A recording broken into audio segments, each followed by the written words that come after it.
започваме с храносмилателната система, като ще си преминем пак през всички ключови органи, които са включени в нея. Започваме си от устната кухина, устата, зъбите, отделянето на слюнка, съответно след това хранопровода, стомаха, черния дроб и жлъчния мехур, зад стомашната жлеза, особено важни, тънките черва и дебелото черво. Всъщност, самото хранене започва дори преди поставянето на определена храна в устата, защото мозъка е също орган, който, нали, до някаква степен бихме могли да кажем, че е част от храносмилателната система. Дори когато помиришем нещо или видим апетитна храна, която ни е любима, тялото започва да отговаря на това, което виждаме или помирисме, дори преди да сме си го поставили в устата и да сме го вкусили. Така че психически аспект на храната, на храненето и от тази гледна точка, хранителните разстройства също е нещо изключително важно, което е част от цялостната система. В тази връзка само ви добавям, във връзка с това, което Мишето каза за мозъка и участието му в храносмилането. Всъщност всички казват, нали, ние сме това, което ядем. Всъщност ние сме и това, което абсорбираме, защото в крайна сметка това, че го изяждаме, далеч нищо не означава. И сме ви обърнали внимание изключително много на процеса на хранене, точно това, което Мишето каза. А, Самата подготовка всъщност на храната, дали ще го помиришем, ще го видим, дали ще ни е вкусно, определя цялостния процес на храносмилането и на абсорбацията на храната. И всъщност това, че сме изяли нещо и е влязло в системата, далеч не означава, че е постъпило по предназначение, където трябва. И в тази връзка, както има в материалите по-подробна информация, има различни видове храносмилане, механично и химично преработване на храната, клетъчно, извънклетъчно, мембранно. Различни органи, ключови важни, отделят сокове, ензими и различни вещества, за да спомогнат преработването на храната, като черен дроб, бъбреци, черва, бели дробове. Кожата е изключително важен орган, който участва също в как абсорбираме определени вещества дори от околната среда и съответно токсини, кръвта, съответно, нали, пътищата, които магистралите, по които постъпват други групи вещества към черния дроб, и всъщност е една изключително сложна система, която далеч, нали, не се изчерпва само с уста, хранопровод и стомах. И е много важно, нали, да знаем какви органи се включват, каква роля и част играят, защо, и съответно, нали, приемането на определен тип храна натоварва цялостната система и тялото се мобилизира с това да се справи с нещо, което му е подадено и преминава през него. И за определен период, особено, нали, ако говорим и за моменти за преяждане или по-такива тежки състояния, в които буквално не става и лошо на тялото, това е защото органите се пренасочват да се справят с било то голямото количество храна, или ако не е голямо, може да е малко, например, да е трудно смилаемо, обработваемо, примерно след ядене, примерно, тежко препържени храни. Органите се фокусират върху това да се справят и максимално бързо да извлекат храната извън тялото и да я преработят. И всъщност цялата система е много натоварена в това по специфичен начин да играе изключително важната си детайлна роля в обработването и абсорбацията на цялата смес, която се подава. Да, и преминаваме. Тук сме ви обърнали внимание на практичната страна, реално, която сме ви предоставили, какво ни помага, какво ни пречи и как да си помогнем сами. Съответно, целта ни като цяло е да ви дадем инструментите, за да сте уверени, че първо, че можете да разпознаете симптом, проблем в ранна фаза, защото когато го хванем всъщност в ранна фаза, т.е. не е достигнало все още до заболяване, хронифицирало състояние, нали, някакъв вид патология на органи, там ние можем да си помогнем сами, можем да си помогнем много често с много простички практики. И това ни е целта, да ви научим като цяло в този месец и нещо, в който сме заедно. Започваме с уста, зъби и хранопровод. Всъщност, първото място, в което поемаме физически храната. Здравето на устната кухина е важно нали, не само от към нали, как приемаме храната, но също да поддържаме добра хигиена и на зъби, венци, езика. Много добре знаем с колко рецептори е нали, богато снабдени и всъщност една такава сензация се случва, когато нещо постъпи в храната и е много интересен самия процес, още преди нали, самата храна да е постъпила в стомаха или дори да сме изпитали чувство за ситост. Много е важно да запомним, че трябва да се поддържа добра устна хигиена. Това нали, включва и нали, да избягваме всякакви такива афти, инфекции, бактерии, гъбички, проблеми с венците, подуване, пародонтози, за което може да си нали, използваме различни отново дори билки. Например, в момента сещам за карамфила, промивка с карамфил или дори етерични масла би могло да спази такава хигиена. В същото време, ако използваме прекалено много, примерно често пъти на ден на такива хора, които се мият зъбите по 4-5 пъти, да комбинираме, например, пасти за зъби, които съдържат флуорид и не съдържащи флуорид. И е важно да имаме едно ум за това. Доброто сдъвкване, абсолютно важно, абсолютно подценявано, особено ако сме на крак или бързаме, или искаме да се нахраним набързо между задачки или преди да излезем навън. Осъзнаването в сдъвкването на храната е една от първите стъпки за обработването и правилното смилане, за да постъпи тя по останалите стъпки, по останалия си път в състоянието, в което трябва да е. И е много важно да не подценяваме емоционалния аспект, да ядем тревожни или забързани, прави на котлона пред тенджерата, между срещи, защото тогава съвсем се измества фокуса и тогава сме по-склонни или да не дояждаме, или да преяждаме, или да забравим да се храним и да... Сигурна съм, че почти всички от вас са имали такива дни, в които заради умора, ангажименти или работа, се хранили веднъж на ден и се изкарвали предимно на течности. Колкото повече се постараем да се оттърсим от целият ежедневен товар и седнем да изконсумираме една храна за билото и 5-10 минути, но изцяло отдадени на това, което се случва не пред компютъра, не пред телевизора, а не филия, докато тичаш нали, по задачки, обличаш детето. Изключително важно е наистина да обърнем внимание на този по-скоро психоемоционален аспект на как всъщност храната попада, защото това е и пътя за осъзнато хранене и всъщност за лечение и подобряване на емоционални травми, зависещи от хранене, от тип храносмилателни дори проблеми в последствие, които биха могли да възникнат. Само ви давам една референция към една книга, ако не сте попадали на нея. Без кариес се казва, на доктор Радосвета Симеонова. Изключително интересна е във връзка с здравето на устната кухина и връзката всъщност между здравето на устната кухина и най-различни проблеми, други здравословни проблеми. Препоръчвам ви я, погледнете я. Тя има и сайт, има и курс също. Преминаваме към стомаха. Стомаха ни е една такава линия, която дели тялото на две от гледна точка на микробиома. В устата така има доста бактерии. Стомаха ни е мястото, което ни е дезинфектанта, така да се каже, на храната. И всъщност балансираната киселинност там е от много голямо значение. Нито много високата киселинност, нито липсата на такава е добре. Защото всяка една от тях си води със своите проблеми. Съответно, когато имаме свръхпроизводство на стомашна киселина по ред причини,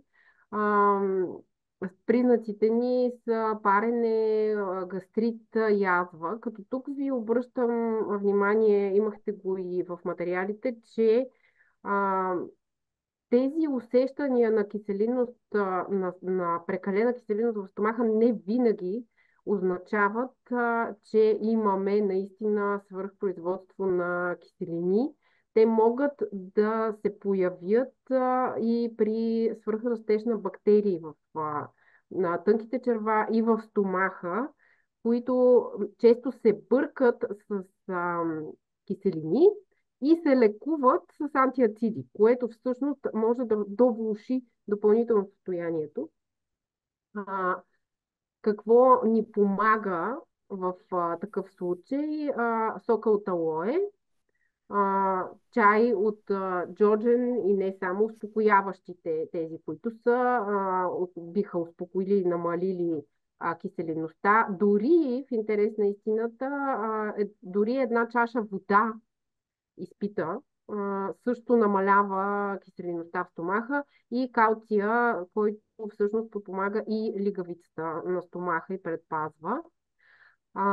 Недостатъчното производство на стомашна киселина, съответно пък си има също, както споменах, си носи своите проблеми. Първото и изключително важно е това, че протеините от храната не се смилат добре. Съответно, това води до редица проблеми, едното от които, нали, може да е намалена имунна функция. Други дефицити на хранителни вещества, претоварване по-надолу на системите, които следват стомаха, в храносмилателна система на органите, които следват стомаха. И, както ви споменах вече, всъщност бактериален свръхрастеж. Когато киселинността в стомаха е намалена, тази функция на дезинфекциране, която я има той, всъщност не се случва и може там да се развият бактерии, които един от симптомите, например, за тях е много неприятен дъх. Освен това, което ви казах с усещането за киселини. И всъщност това нещо вече подлежи на лечение, на изследване, на лечение, на което трябва да се обърне сериозно внимание. Как всъщност да си помогнем простичко? Лимона е нещо, което повишава киселинността. Джинджифила също е изключително, той е и дезинфекционен, и пропалителен. Джинджифила ни е общо първ приятел, въобще като жени с ендометриоза. Аджва, това е една подправка, семенца, всъщност това са семенца от целина. И също може да подпомогне ниска киселинност, които се приемат се преди хранене. Също така оцета. В реда на лимона стои и оцета, като тук подчертаваме, нали, за момичетата, които имат хистаминова непълносимост, нали, тук вече се обръща внимание на храните, които повишават хистамина. Това трябва да се има предвид, оцета е в това число. Но всъщност, ако имате такива симптоми и въобще се колебаете дали в момента киселинността ми е висока или е ниска, ако имате съмнение за ниска киселинност и приемете лимон, джинджифил, някой от тези, и всъщност симптомите се влошат, значи киселинността ви е висока. Общо взето, по този начин може да проследите. Също искам да добавя относно сока от алое, така любимото алое, което нали, тук е споменато, но то има изключително много други свойства, подпомага имунната система и е много полезно при момичетата с проблеми с щитовидната жлеза, тъй като естествено намаля антителата, ако са в нали, големи цифри над нормата. И е добра стартова напитка рано сутрин като първа храна, разтворена във вода. Така че не само за стомаха, но и за черния дроб и за щитовидната жлеза сока от алое е изключително полезен в борбата с много неприятни симптоми и състояния. Панкреаса за стомашната жлеза изключително важен орган. Свързва се с нестабилната кръвна захар. Отново орган, който се влияе от емоциите, от здравето на съзнанието и на нагласите ни. Свързва се, определени дефицити на хранителни вещества биха могли да бъдат свързани или обратното, ако не функционира изцяло добре, би могло да доведе до дефицити и проблеми и да се завърти един кръг, за съжаление. В същото време доста пренебрегван от към важността си относно храненето и въздействието, което има върху циклите и нещата, които се случват в тялото. Добре е да запомним за него, ако има нали, няколко ключови неща за неговото здраве, канела и куркума, например. Добре е да се опитате да ги вкарвате дори ежедневно тези неща, които сме изборили в ястията си, било то нали, по различен начин, както и да ги готвите, за да може да се натрупват с времето. Куркумата специално по-лесно се абсорбира в затоплена, било то напитка, нали, ядково мляко или супа, ястие. Особено ако се добави малко черен пипер, още по-лесно усвоимо. Съответно, би могло нали, да се приема и като капсули. Виждали сме го много често при разговори с жени, които сме консултирали, но реално като добра опция би било да го вкарвате редовно, ежедневно, винаги да го имате в нали, дома си в кухнята и да бъде добавено към различни ястия, за да може да се натрупа с времето в тялото достатъчно от него, за да може всъщност да... Куркумата е изключително полезна и за борене с вътрешното възпаление, което всъщност често е нали, следствие от ендометриоза, което много често споделяме. Така че този златен елексир е наистина добре да го използвате максимално много, както и канелата. Канелата е в напитки, в закуски, в печива. Много богата, потентна, дори билка, бих могла да кажа, заради свойствата, които носи.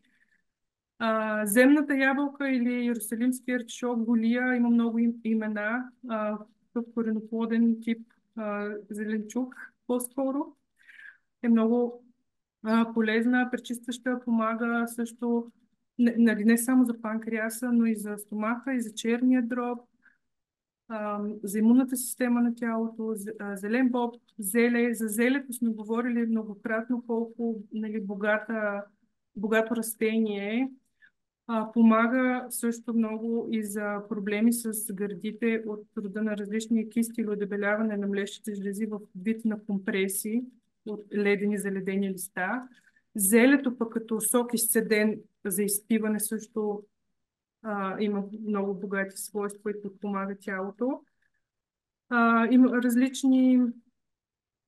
нали, тук слагаме една удивително специално относно суровото зеле, суровия сок, отново за хората с активен проблем с щитовидната жлеза, тъй като все пак от кръстоцветните по-скоро, ако решите да го приемате, по-скоро да е сок от варено зеле, а не от сурово зеле и в по-умерени количества, за да може да не натоварва тялото.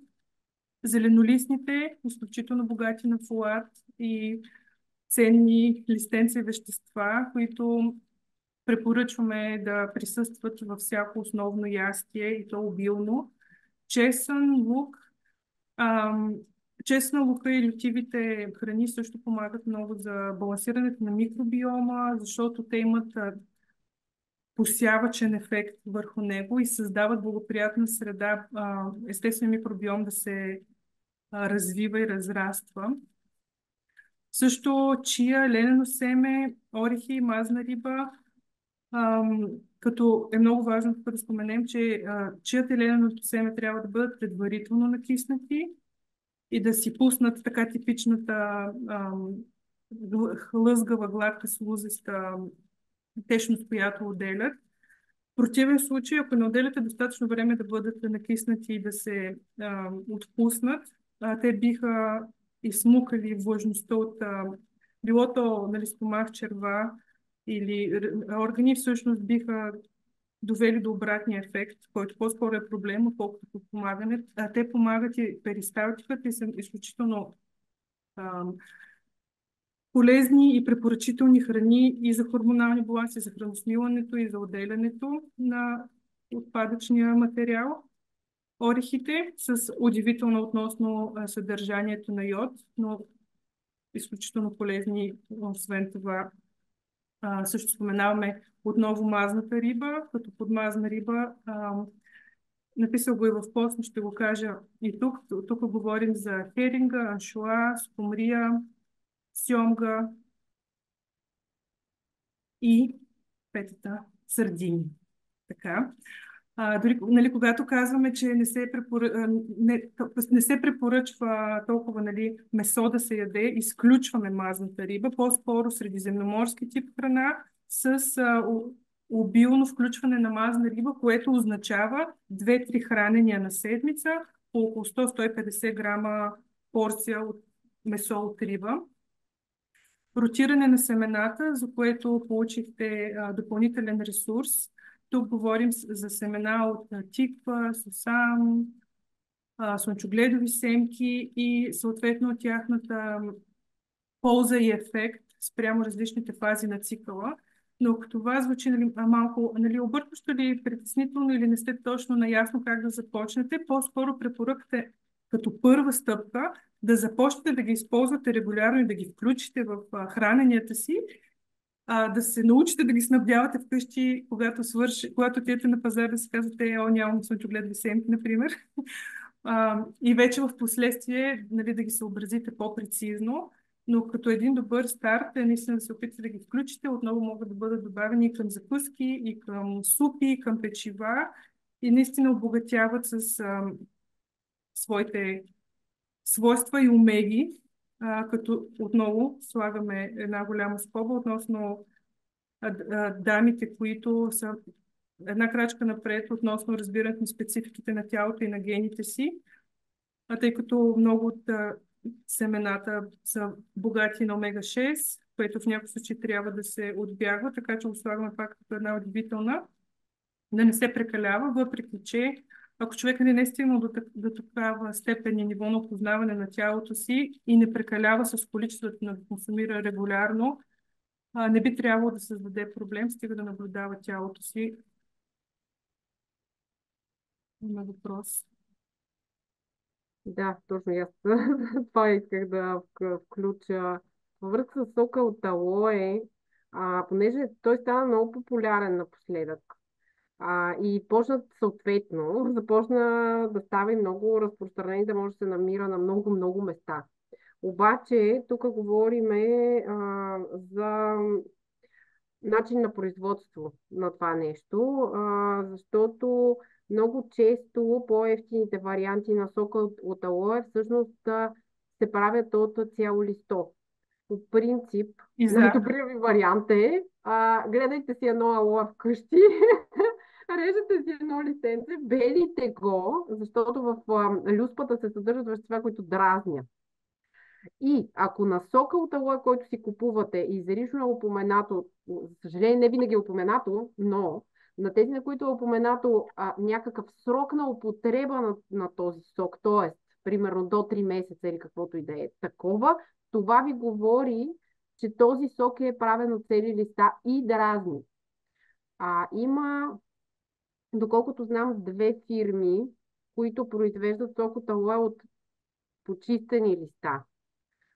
Но те са скъпите варианти. В смисъл, тук говорим за порядъка на... Честно казвам, последно беше 25, може повече да е лева бутилка. Сега вече най-вероятно е повече, смисъл, защото преди време съм го гледала. Като от тези двете фирми, едната, доколкото знам, заводите и за производство са разположени точно до мястото, където си набавят суровата продукция, т.е. няма време за транспортиране, на което съответно би влошило по някакъв начин, намалило хранителни веществата полезните вътре в растението и така нататък. Това са, сега с нищо избягваме, няма да споменавам, но я притеснявам нея, фирми, но това следете. Общо взето, за съжаление, по Фантастико и по тези въобще соковете от алоe, които са на ниската цена, не ни вършат съвсем работа. Но най-добрият вариант е вземете си едно алоe да си гледате вкъщи. Другото нещо, което исках да кажа, е, че масово от недобрите варианти, ако погледнете етикет съдържание, могат да съдържат и 60-70 грама захар, А, което, да, в смисъл, ако е естествено, нали, то трябва да има някакви стабилизатори, за да може да издържи, освен ако наистина не си го правите сами вкъщи или не го снабдявате от някъде от листо, но търсете варианти, в които отзад да не пише захар, защото да, имайте предвид, че сокът ала има специфичен вкус, нека така да го кажем. Да, варианта с листенцето, нали, ако си го гледате, взимате си едно листо, обелвате си го и си го слагате в някакво смути, в сок, в нещо го пасирате. То е едно прозрачно желенце, което се пасира и всъщност може да го комбинирате вие с някакъв вид, дали плод, дали зеленчук, за да този вкус, който е специфичен, да не е толкова силен. и тук не говорим за този тип напитки, които могат да се намерят редом до сока портокал и капина, който е един захаросано алоe с хвърчащи алоенца вътре. Говорим за истински пречистен концентрат от алоe, от който се приема до една супена лъжица сутрин и е наистина в концентрацията на потентността на растението. Черният дроб, това е една огромна, огромна тема. Няма как да го подчертаем достатъчно колко е важен. А, просто този орган ни е от огромно значение за хормоналния баланс и не само, въобще благосостоянието ни. Черният дроб, проблемите с черния дроб емоционално се свързват с гняв, и усещане за гняв и нетърпимост към другите. Това е един от първите така, симптоми, които в китайската медицина се засича. Нали? И ако имате такъв симптом, по-скоро ще ви кажат, че имате проблем с черния си дроб и ще го лекуват него. Черният дроб е нещо, което отговаря за метаболизма, извеждането на хормоните от, нали, не само от тялото ни и при нас с този хормонален дисбаланс, който множество от нас го носят. Здравето на черния дроб и подкрепата, ежедневната подкрепа на черния дроб и ненатоварването а, е от огромно значение.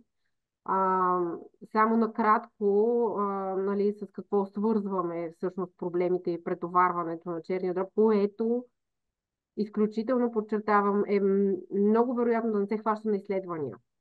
Дори и може да не се хваща не само на кръвни изследвания, ами на ехографско изследване. Черният дроб може да изглежда напълно нормален. Реално патологиите и патологичните изменения в черния дроб вече се виждат на много късен етап. Имайте го предвид. Обърнете внимание на тези симптоми, които сме ви изброили, като първи така знаци, че има някакъв проблем с този орган. Споменах ви раздразнителността, гнева, умора и главоболие също. Те са неспецифични симптоми. Много често можем да ги пропуснем, мислейки си, че са плод на нещо друго. Хормонален дисбаланс, както ви споменах. И не на последно място и далеч не единствено проблеми с кръвната захар. Черният дроб всъщност ни е един от складовете също, където кръвната захар се пренасочва. И всъщност, когато имаме много високо съдържание на захар в менюто си, може да си докараме проблеми с черния дроб и омазнен черен дроб. Това, което го водят, не е алкохолен омазнен черен дроб. Какво ни помага? А, какво го товари, ви бяхме изписали, имайте го в предвид и го свеждате до минимум в ежедневието си, защото всъщност тези проблеми, които тук сме ви ги изброили, те не стават от една вечер. Не стават, нали, хоп, будим се и, нали, имаме ги тия проблеми. Те стават с натрупване. И всеки ден, всеки ден, всеки ден стъпчетите, които правим и изборите, които правим, всъщност определят дали ще докараме тия състояния или, т.е. ще го натоварим или ще го подкрепим. Като естествено това не означава да нямаме абсолютно никакви изключения никога.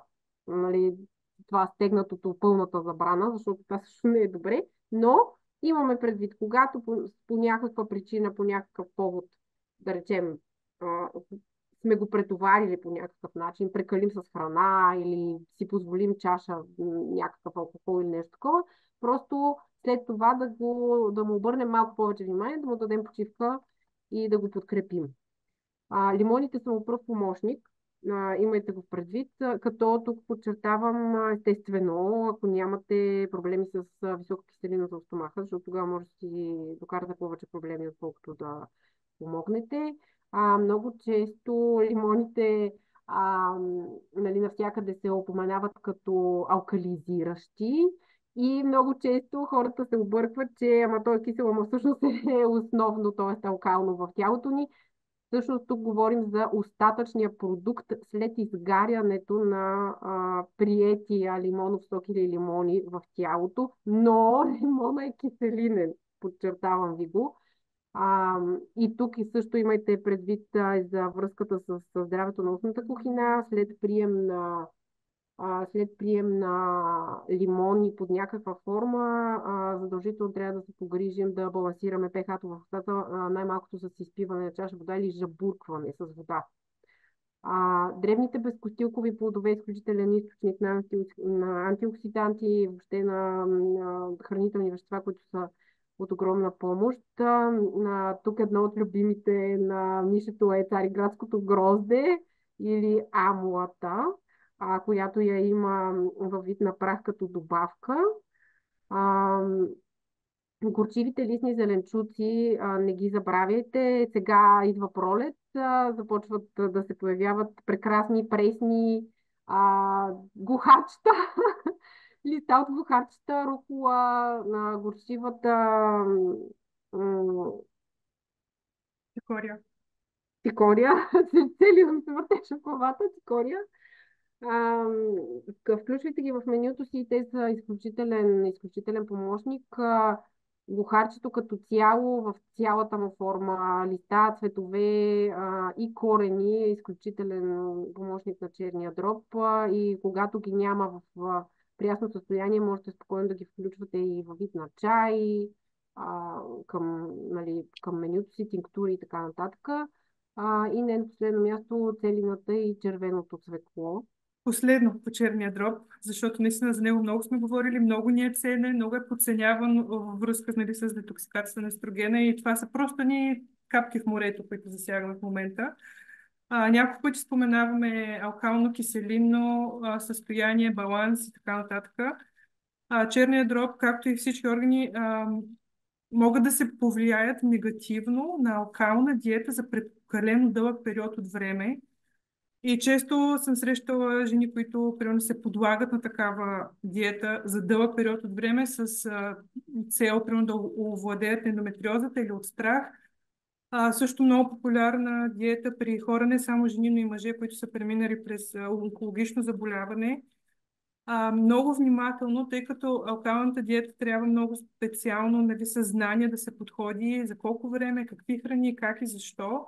И както има свои плюсове за конкретни хора и конкретни състояния, така би могла да доведе до дефицити на изключително важни неща, като калций, желязо, цинк, B12. И лично аз съм срещала жена, която дойде на консултация с много тежко състояние на черния дроб, която се оказа, че се била подложила над година на абсолютно строга алкална диета. И просто така една голяма удивителна да сложа, че всичките нали, режими и храни имат своето значение, важност и място в конкретния случай, за конкретната история, за конкретния период.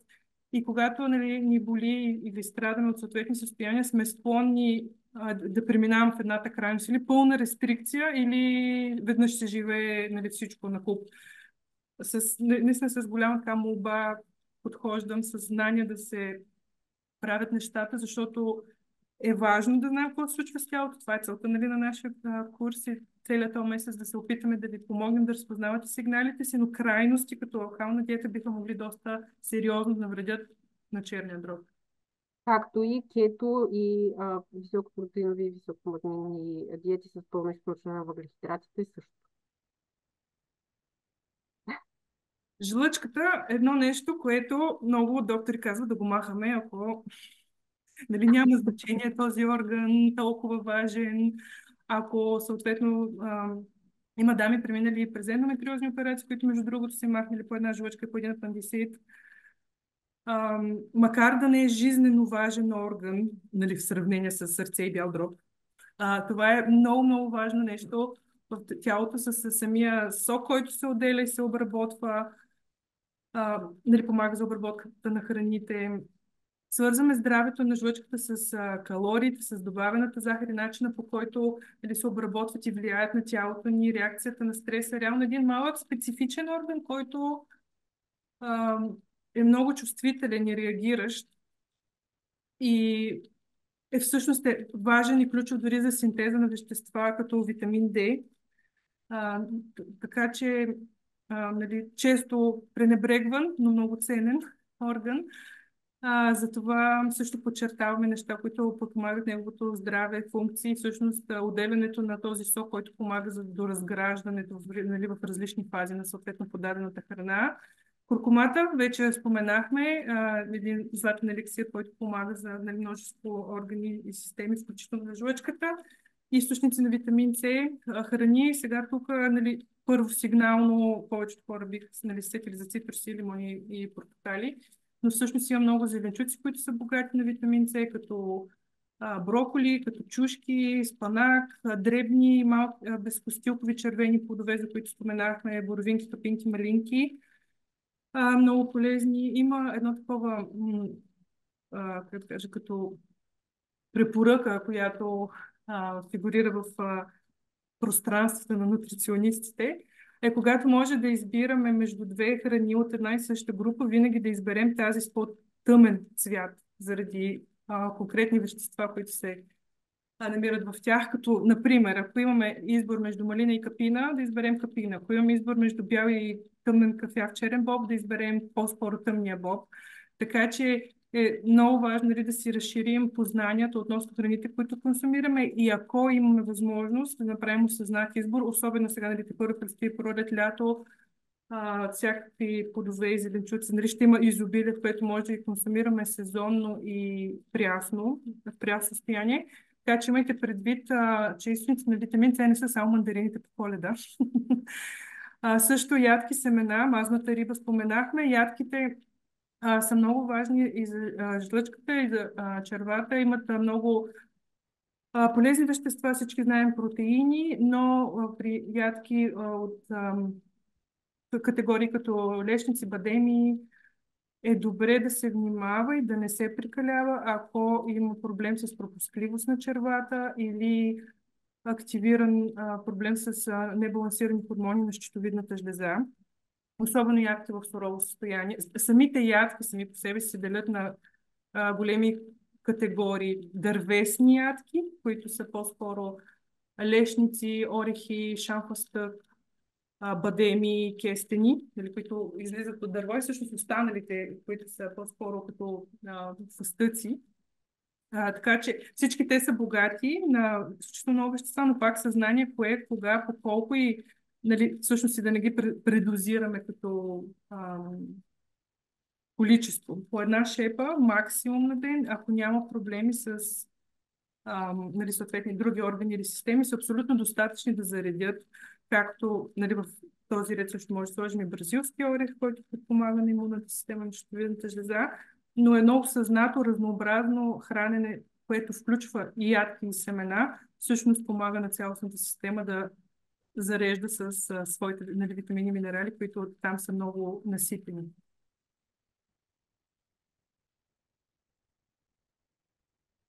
Тънките черва, казах ви в началото, ви обърнах внимание всъщност във връзка с какво ядем и какво абсорбираме. Е тук е мястото всъщност на абсорбацията, и здравето на тънките черва е от огромно, огромно значение. Какво всъщност се случва, когато има проблеми с тънките черва и те не функционират добре? Един от най-често срещаните проблеми, в интерес на истината, е чревната пропускливост и разхлабването на връзките между клетките на червата.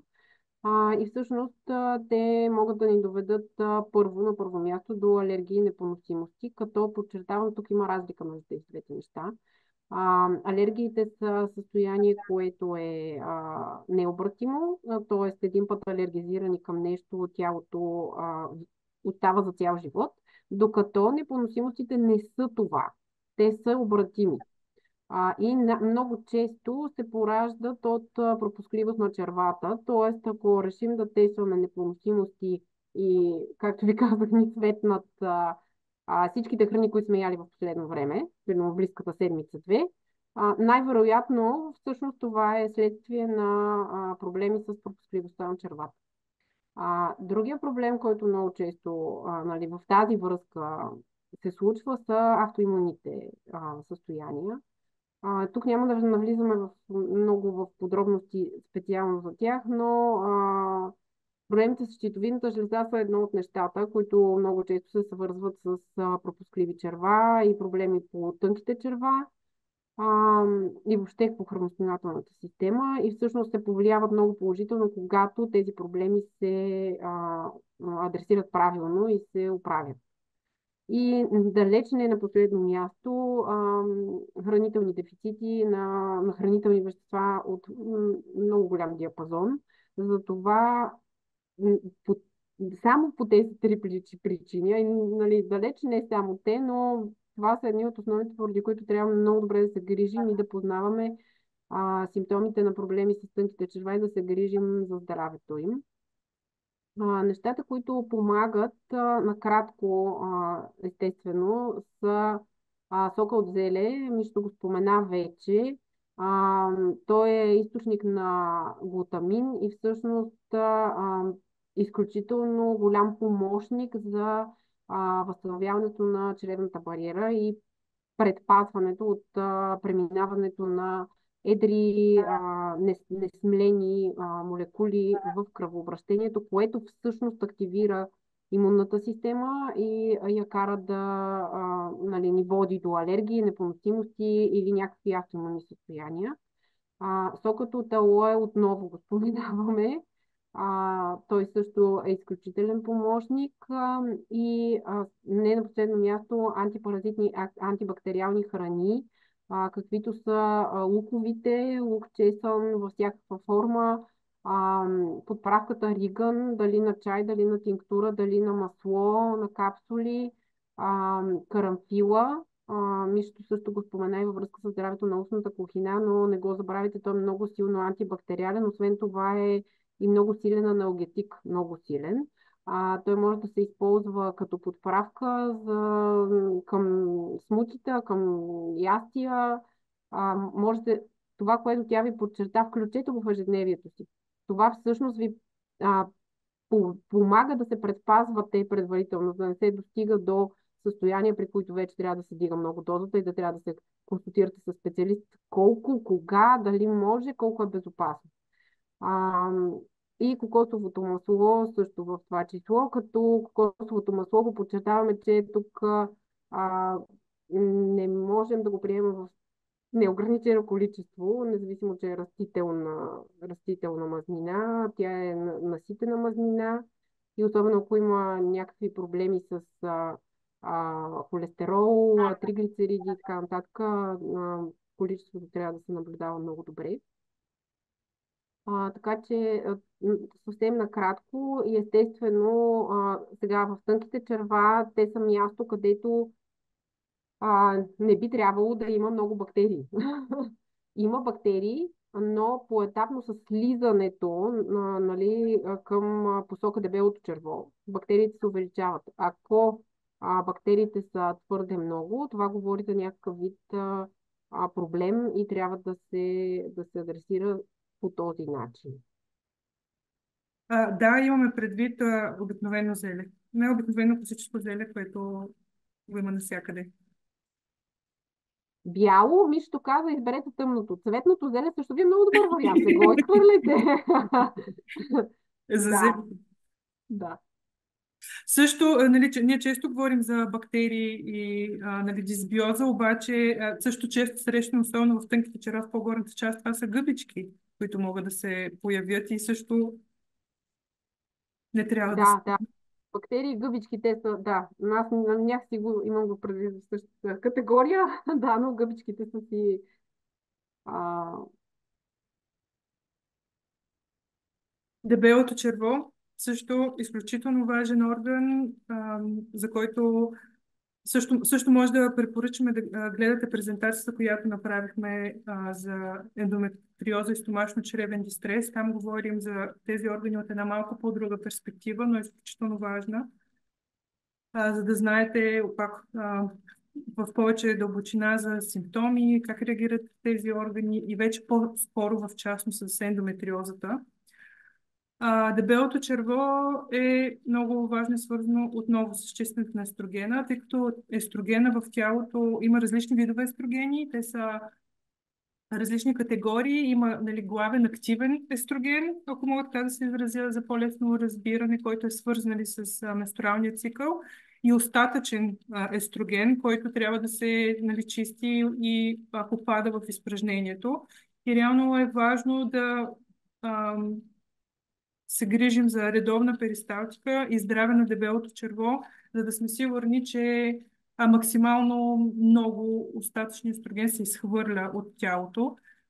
Дебелото черво също се влияе върху реакцията от стрес и се свързва с дефицити на някои хранителни вещества, тъй като то е главно за, например, усвояването на някои витамини от групата Б, B12, например, особено за дамите, които са вегетарианки или веганки, или са били на вегански или суровоядство тип режим в продължително време, да обърнем внимание на това, тъй като често може да се асоциират тези дълги режими, нали, състояния с дефицити на B12. Все пак B12 е почти изключително трудно към невъзможно да се набави при суровоядство или изключително само растителна диета, на която човек се е подложил за много дълъг период. И реално усвояването на тези витамини са свързани не само, нали, с органа, но и какво се подава. И слагам една голяма удивителна за тези от вас, които, нали, не са наясно, да обърнат внимание на такъв тип дефицити, които могат да са вследствие на както на режим, така и на, нали, на функциите на органа. Какво да запомним? Фибри. Фибрите помагат за перисталтиката на червата, вода, хидратация и в това число, нали, не само хидратация, електролити. Ще пусна един пост с малко повече информация относно електролитите, как да ги избирате и какво да гледате на етикета. Но това също е важно, нали, за хидратацията на тялото и клетките.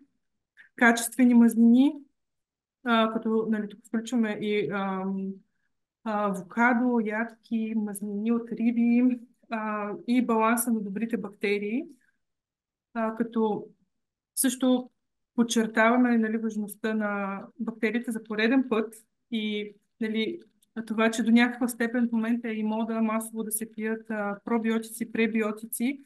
Това също е важно. Разбира се, нали, по никакъв начин не го изключвам, но трябва да стане отново съзнание за конкретиката на вашия организъм и да не се пие на произвол определени бактерии, без съответно, нали, от една страна да се знае има ли нужда или не, просто така превентивно да се приемат пробиотици. Също, нали, не винаги е нужно или гаранция за подобряване на състоянието ви. Ако нямате нужда от това, може да се получи някакъв обратен дисбаланс. Мисля, то не е праволинейно. Няма да се на добър баланс постигнат и дисбиоза лош баланс. Има хиляди начини, по които могат да се повлияят растежите на определени семейства и фамилии от бактерии, така че е важно да сте осъзнати от тази гледна точка. Каква храна консумират, какви, нали, бактерии. Ние няма как да знаем каква бактерията ни реално в тялото, но да повишим чувствителността на тази тема, за да сме наясно кога и от какво бихме могли да имаме нужда и всъщност да не приемаме на своя глава неща, които и евентуално биха могли да имат негативен ефект за здравето на храносмилателната ни система. Във връзка с бактериите имаме един вебинар към фондация Ендометриоза, който беше във връзка с пробиотици. Можете да му правите един поглед и на него.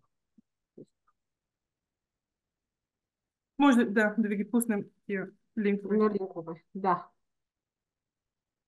Само дали можеш да смениш ако... слайда? Да. И Аз а, правя една половин минутка почивка. какво? Добре. Да, споменахме ви за типа на изпражненията всъщност, което е много важно да следите, защото това е един от показателите. Особено важно е да следите цикличност при, при този показател. Дали има някаква връзка с цикъла. Най-вероятно бихте забелязали връзка, но все пак е важно да си го отбелязвате и затова ви споменах вече, не напразно го има и в хранителния дневник. Това са типове, по които много лесно можете да проследите и съответно отстрани виждате на какво биха, какво означават. А, самите видове, като приемлив и добър вариант са ви 3-4. Другите посока нагоре или надолу, независимо, означава, че има някакъв проблем. Тоест, нещо трябва да направите по въпроса. Имайте в предвид, че при твърде меките изпражнения, съответно, най-вероятно имате някакви доста изразени дефицити, ако са хронични. Имате изразени дефицити на някакви вещества, хранителни в тялото. И при другия вариант, който пък е нагоре, нали, да се върнем, т.е. при запек, там проблемът е, че много често всъщност се получава реабсорбция, това което го спомена нищо, на естрогена в тялото и се получава се естрогенова доминантност по този начин.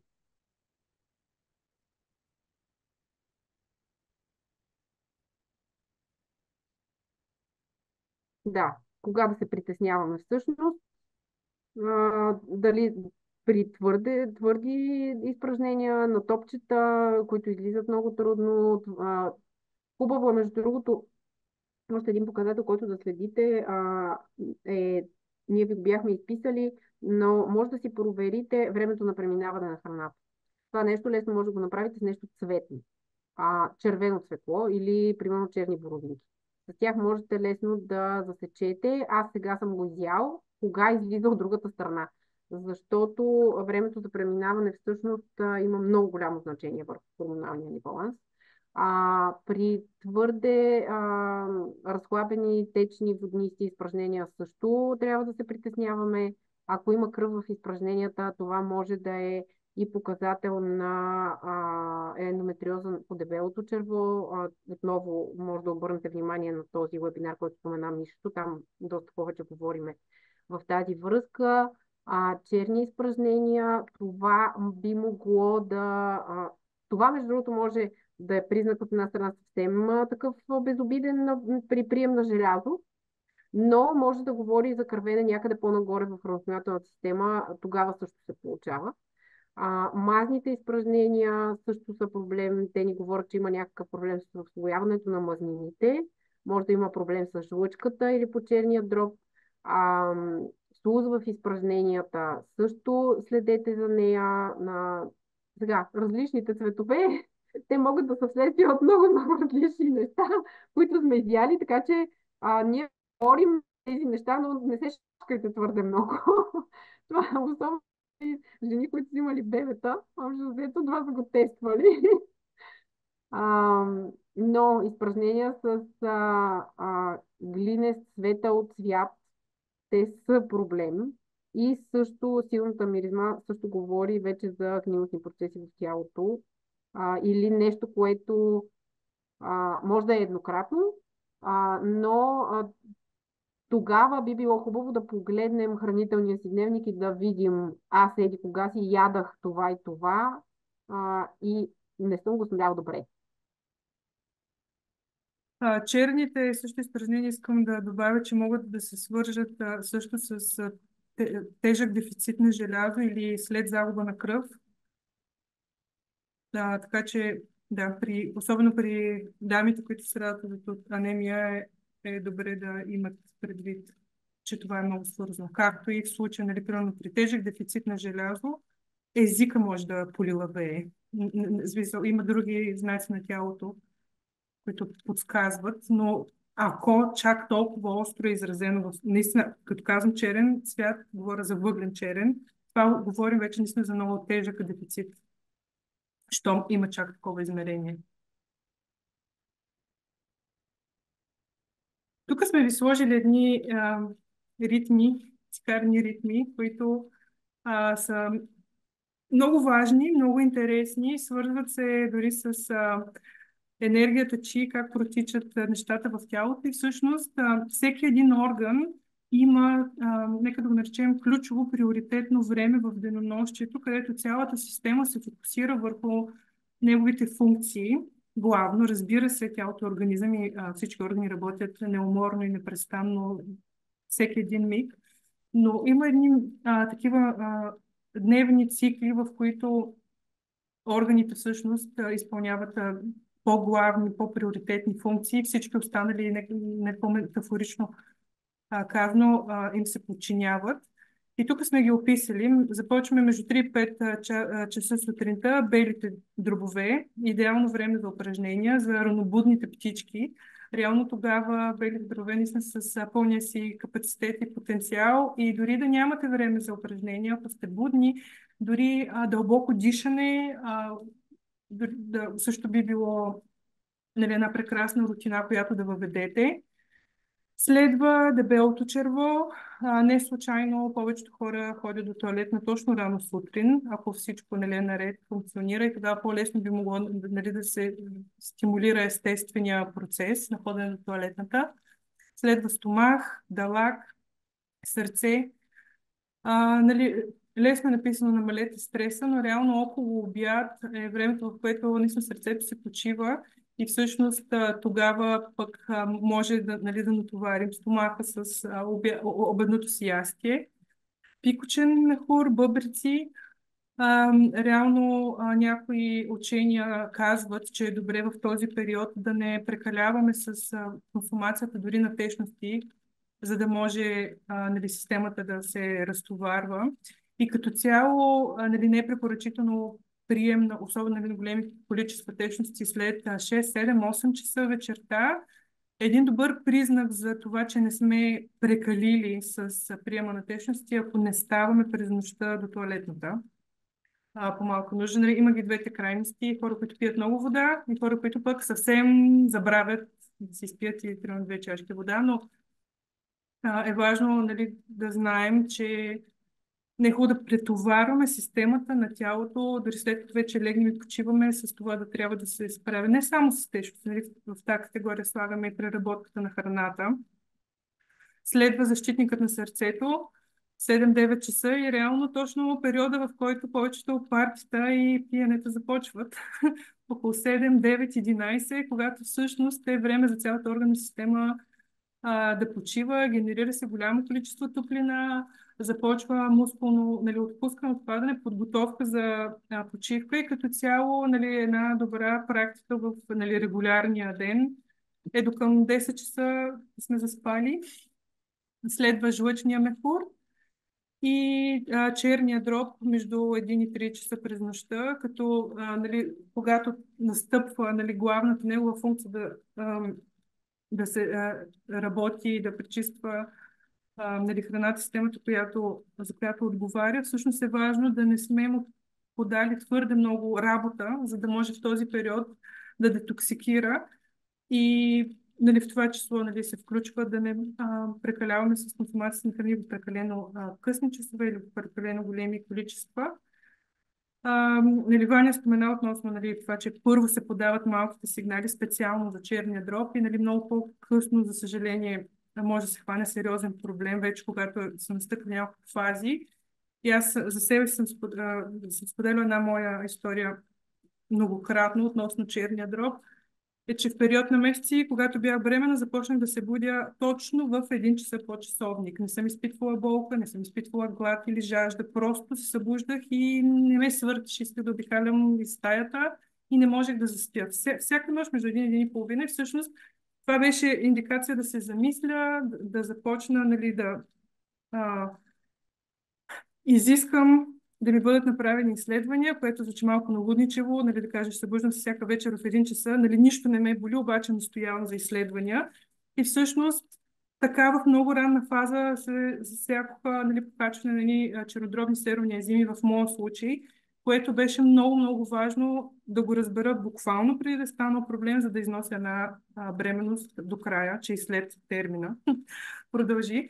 Така че имайте го едно на ум, нали, не като нали, наръчник за живеене, но ако се наблюдават симптоми, които са циклични, било то спрямо менструацията или било то спрямо за деня, опитайте да наблюдавате, за да анализирате в дълбочина, може ли това да означава, че е сигнал за евентуално някой орган, който е затормозен или затруднен.